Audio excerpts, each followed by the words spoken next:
আসসালামু আলাইকুম। বাংলাদেশ বেতার রংপুর। স্থানীয় খবরে আমন্ত্রণ জানাচ্ছি শফিউল হারুন।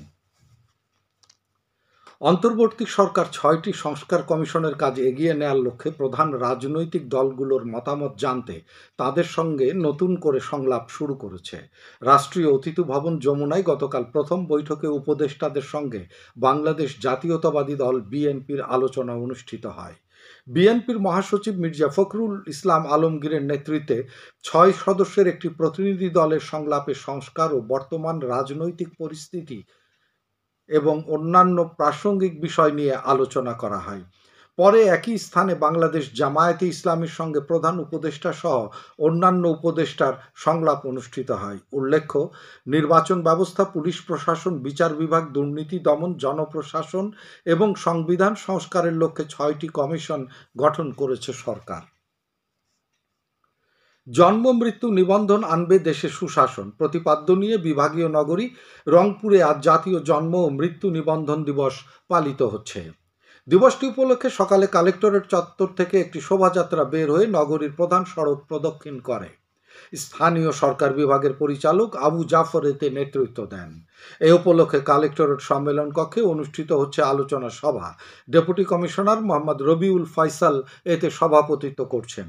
এদিকে জয়পুরহাটে জাতীয় জন্ম ও মৃত্যু নিবন্ধন দিবস উপলক্ষে জেলা প্রশাসনের উদ্যোগে সকালে জেলা কালেক্টরেট সম্মেলন কক্ষে এক আলোচনা সভা অনুষ্ঠিত হয়। সভায় প্রধান অতিথি ছিলেন ভারপ্রাপ্ত ডেপুটি কমিশনার মহিউদ্দিন জাহাঙ্গীর।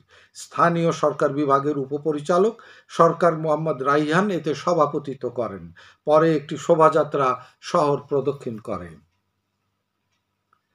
নানা কর্মসূচির মধ্য দিয়ে দেশে গতকাল বিশ্ব শিক্ষক দিবস পালিত হয়েছে। দিবসটি উপলক্ষে আলোচনা ও গুণী শিক্ষকদের সম্মাননার আয়োজন করে শিক্ষা মন্ত্রণালয়।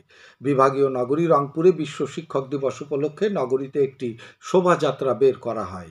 পরে কালেক্টরেট সম্মেলন কক্ষে আয়োজিত আলোচনা সভায় প্রধান অতিথি ছিলেন ডেপুটি কমিশনার মোহাম্মদ রবিউল ফয়সাল। এছাড়া দিবসটি উপলক্ষে রংপুরে বাংলাদেশ আদর্শ শিক্ষক ফেডারেশনের উদ্যোগে শোভাযাত্রা ও সমাবেশের আয়োজন করা হয়। টাউন হল চত্বর থেকে শোভাযাত্রাটি বের হয়ে নগরীর বিভিন্ন সড়ক প্রদক্ষিণ শেষে প্রেস ক্লাবের সামনে সমাবেশে মিলিত হয়। বাংলাদেশ কলেজ বিশ্ববিদ্যালয় শিক্ষক সমিতির উদ্যোগে দিবসটি উপলক্ষে নগরীর লায়ন্স স্কুল অ্যান্ড কলেজ অডিটোরিয়ামে এক আলোচনা সভা অনুষ্ঠিত হয়।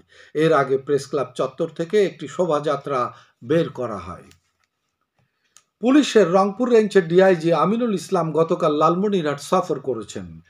এ সময় তিনি পুলিশ লাইন্সে অনুষ্ঠিত পুলিশের বিশেষ কল্যাণ সভায় যোগ দেন।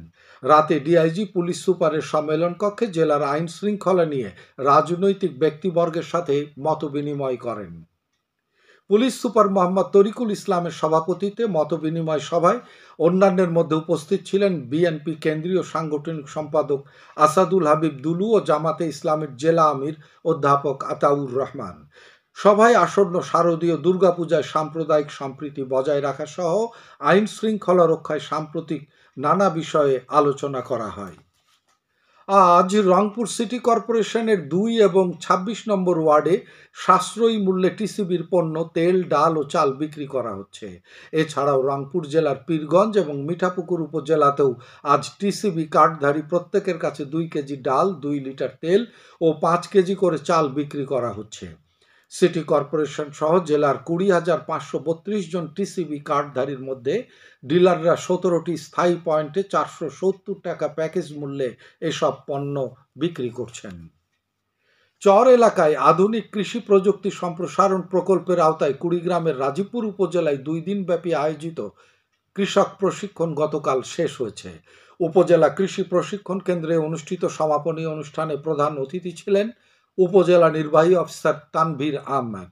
এতে খরিফ ২ মৌসুমে চরাঞ্চলে চাষের উপযোগী ফসল তরমুজ, মরিচ, বেগুন, অড়হর, চীনাবাদাম, সূর্যমুখী, কালোজিরা, মাসকলাই ও মসুর ডাল চাষ বিষয়ে ৬০ জন চাষি প্রশিক্ষণে অংশগ্রহণ করেন।